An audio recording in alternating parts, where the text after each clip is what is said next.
Hello everyone, welcome once again to my channel.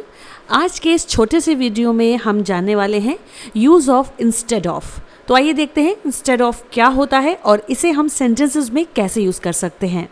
तो आइए दोस्तों बढ़ते हैं नेक्स्ट स्लाइड की तरफ और देखते हैं इंस्टेड ऑफ। स्पेलिंग होती है INSTEADOF, इंस्टेड ऑफ। तो चलिए जानते हैं इसके बारे में। इंस्टेड ऑफ का मतलब होता है इन प्लेस ऑफ। यदि हम इसकी हिंदी मीनिंग की बात करें तो हिंदी में इंस्टेड ऑफ का अर्थ होता है के बदले में।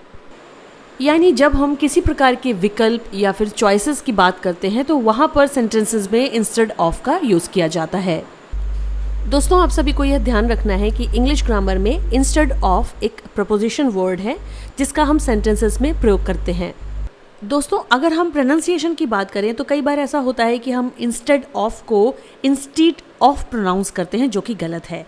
तो इसे हम इंस्टेड ऑफ ही प्रोनाउंस करेंगे, जो कि करेक्ट प्रोनाउंसिएशन है। सो फ्रेंड्स, आई होप आप सभी के समझ में आ गया होगा कि इंस्टेड ऑफ की मीनिंग क्या होती है। चलिए अब देख लेते हैं कुछ एग्जाम्पल्स और देखते हैं कि सेंटेंसेस में इंस्टेड ऑफ को हम कैसे यूज़ करेंगे। तो यहाँ पर आपके सामने है सबसे पहला सेंटेंस, जो कि है I'll have juice instead of coffee।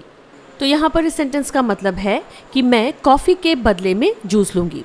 अब देखिए ध्यान से, यहाँ पर इस सेंटेंस में मैंने इंस्टेड ऑफ का यूज़ किया है। ऑब्वियसली इंस्टेड ऑफ का मतलब होता है के बदले में, की जगह पर। यानी जब हम दो चीज़ों के बीच में या किन्हीं दो व्यक्तियों के बीच में चॉइसेस करना चाहते हैं, विकल्प देना चाहते हैं, तो वहाँ पर इंस्टेड ऑफ का यूज़ किया जा सकता है। आप सभी को यह ध्यान में रखना है कि जब भी हम सेंटेंसेस में इंस्टेड ऑफ का यूज़ करते हैं तो उसके बाद कुछ वर्ड्स यूज़ किए जाते हैं। तो डिफरेंट वर्ड्स होते हैं। इस दिए गए एग्जांपल में मैंने इंस्टेड ऑफ के बाद कॉफ़ी वर्ड का यूज़ किया है, जो कि एक नाउन वर्ड है। तो इसी तरह से और भी वर्ड्स हैं जो कि पार्ट ऑफ स्पीच से ही रिलेटेड होते हैं। तो आइए देखते हैं अगला sentence. I will go instead of brother. इसका मतलब है मैं भाई के बदले में जाऊँगी। तो इस तरह से सेंटेंस में मैंने के बदले में इस अर्थ में इंस्टेड ऑफ का यूज़ किया है यहाँ पर भी। अब यहाँ पर इस सेंटेंस में इंस्टेड ऑफ के बाद फिर से एक नाउन वर्ड आया हुआ है, जो कि है ब्रदर। उम्मीद करती हूँ दोस्तों यहाँ तक आपके एग्जाम्पल समझ में आ रहे होंगे। चलिए अब बढ़ते हैं नेक्स्ट एग्जाम्पल की तरफ। My sister has paid hotel bill instead of him. इसका मतलब है कि मेरी बहन उसके बदले में होटल के बिल का भुगतान कर चुकी है। तो इस तरह से सेंटेंस में मैंने यहाँ पर इंस्टेड ऑफ का यूज़ किया है। लेकिन यहाँ पर जो ज़रूरी बात है वो ये कि इंस्टेड ऑफ के बाद यहाँ पर एक प्रोनाउन वर्ड आया हुआ है, जो कि है हिम। तो इस तरह से हम इंस्टेड ऑफ के बाद नाउन वर्ड्स और प्रोनाउन वर्ड्स दोनों को यूज़ कर सकते हैं। आइए देखते हैं एक और एग्जाम्पल, जो कि है the baby wants to play toys instead of sleeping. इसका मतलब है कि बच्चा सोने के बदले में खिलौनों से खेलना चाहता है। यहाँ पर इस लास्ट सेंटेंस में भी इंस्टेड ऑफ का यूज़ किया गया है और इंस्टेड ऑफ के बाद यहाँ पर वर्ब आई हुई है। लेकिन यहाँ पर वर्ब स्लीप के बाद आईएनजी लगा हुआ है और वर्ड हमारा बन रहा है स्लीपिंग। स्लीपिंग वर्ड यहाँ पर एज अ नाउन यूज़ हुआ है।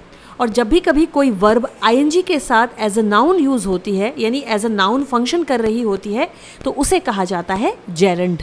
दोस्तों, यदि आप जानना चाहते हैं कि जेरेंड क्या होता है और इसके बारे में आपको डिटेल में स्टडी करनी है तो डोंट वरी, मेरे इसी पर्टिकुलर वीडियो के डिस्क्रिप्शन बॉक्स में जाकर आप जेरेंड से रिलेटेड वीडियो के लिंक को चेक कर सकते हैं और उसके बारे में पूरी जानकारी ले सकते हैं। आप सभी को इस बात का ध्यान रखना है कि जब भी आप इंस्टेड ऑफ के बाद किसी वर्ब का यूज़ करेंगे तो उसके साथ आईएनजी ज़रूर लगा होना चाहिए, जैसा कि अभी आपने लास्ट के एग्जाम्पल में देखा। तो इस प्रकार इंस्टेड ऑफ का यूज़ हम करते हैं अल्टरनेटिव्स के लिए, यानी कि चॉइस के लिए, और के बदले में इसका अर्थ मैंने आपको बताया है। साथ ही साथ आपको ये भी याद रखना है कि इंस्टेड ऑफ के साथ हम नाउन वर्ड का, प्रोनाउन वर्ड का और जेरेंड का यूज़ कर सकते हैं। उम्मीद करती हूँ आप सभी को यह वीडियो ज़रूर समझ में आया होगा। और दोस्तों, यदि वीडियो समझ में आ ही गया है तो जल्दी से लाइक, शेयर एंड सब्सक्राइब कर दीजिए। तो आज के लिए इस वीडियो में इतना ही। मिलते हैं अगले वीडियो में एक नए इन्फॉर्मेटिव टॉपिक के साथ। तब तक के लिए मुस्कुराते रहिए, पढ़ते रहिए। Thanks for watching. Take care and bye bye.